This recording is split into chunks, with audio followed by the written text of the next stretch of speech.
عزیز ساتھیوں، السلام علیکم۔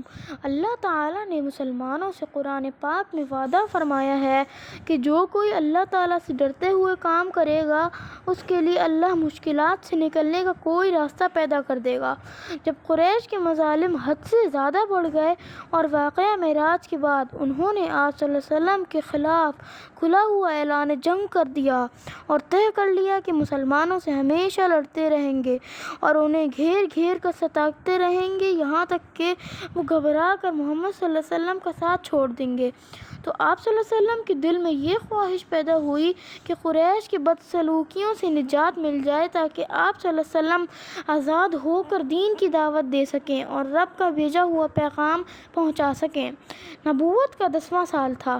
اس سال حج کے مہینے آئے تو قبیلہ خزرج کے 6 آدمی حج کے ارادے سے نکلے، ساتھ میں قبیلہ بنو نجار کے بھی 2 آدمی تھے۔ یہ لوگ مکہ جا رہے تھے۔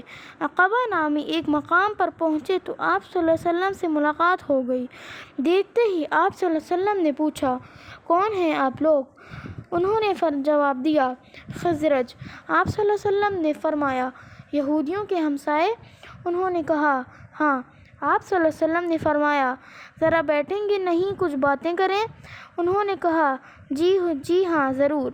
چنانچہ وہ آپ صلی اللہ علیہ وسلم کے پاس بیٹھ گئے۔ پھر آپ صلی اللہ علیہ وسلم نے ان کو دین کی دعوت دی اور اسلام کی باتیں بتائیں، کچھ قرآن بھی پڑھ کر سنایا اور بتایا کہ میں اللہ کا رسول ہوں۔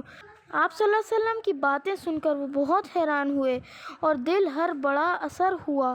آپس میں انہوں نے کہا، خدا کی قسم یہ وہی نبی ہے جن کی یہودی دھمکی دے رہے تھے۔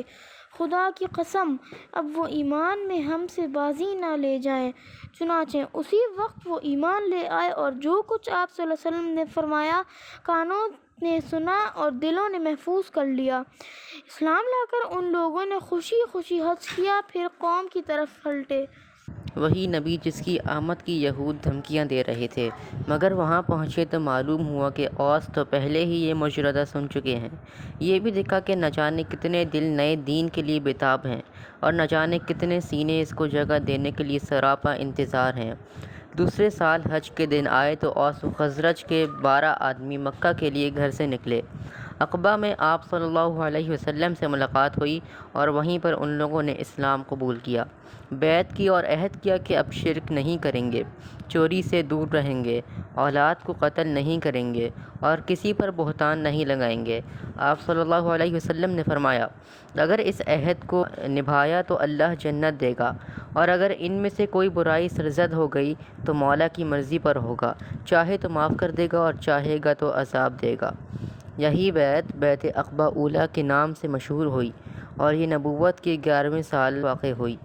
پھر وہ لوگ مدینہ لوٹے تو آپ صلی اللہ علیہ وسلم نے حضرت مصعب بن عمیر رضی اللہ عنہ کو بھی ساتھ کر دیا کہ وہ اہل مدینہ کو قرآن پڑھائیں اور انہیں دین کے احکام سکھائیں۔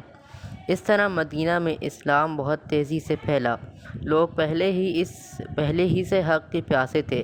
اسلام کو پا کر ان کی پیاس بجھی اور دل کی بے چینی دور ہوئی۔ اسی لیے حضرت مصعب بن عمیر رضی اللہ عنہ کو اشاعت اسلام میں کوئی خاص زحمت نہ ہوئی۔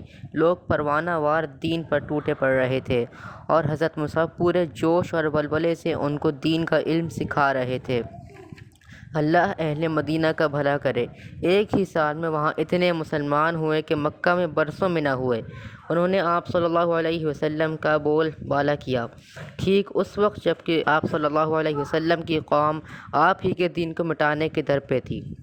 اس لیے مسلمانوں کے دل اہل مدینہ کی محبت سے لبریز ہو گئے، ان سے قریب ہونے کے لیے بےتاب ہو گئے اور ان تک پہنچنے کے لیے تڑپنے لگے۔